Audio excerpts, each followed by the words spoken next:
Okay, so for project 2, we're going to be creating a comic book cover. In this demonstration, I'm going to show how to set up your Photoshop document. So you want to come in here and click New. Now the specs for this project, the document size is going to be 8.25 by 10.75. And we want the resolution to be at 150 dpi. Click Create. Okay, so this is my new document. So I want to make certain that the important parts of my design don't fall within the trim and margin area. And in order to do that, I'm going to go ahead and create guides for myself. So if I come up here to View, Rulers, I want to make certain that I'm using the right units. So I'll right click and select inches. Now if I zoom in here, I'm using Command plus to zoom in. I'm going to go ahead and create a guide, and I do that by clicking and dragging from the ruler, and I want it to be exactly on 0.125. That is 1/8 of an inch. The trim area is going to be 1/8 of an inch on each side. I've created a horizontal guide, now I'll create a vertical guide. But this time I'm going to hold down Shift as I drag, and what this is going to do is snap to the tick marks of the ruler in 1/8 inch increments. So I can get it exactly on 0.125. I'll come over here to this other side. I'll drag the guide to the end and come back 0.125 inches.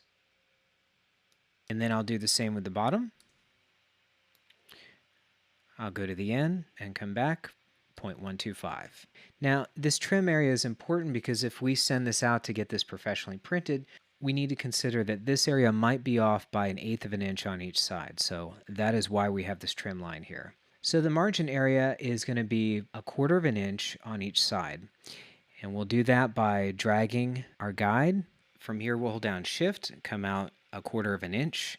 1/8 of an inch plus 1/4 of an inch is 0.375. We'll do the same with this side. We'll drag this to the end and we'll come back 1/4 of an inch. Do the same with the top. And we'll do the same with the bottom. And come back.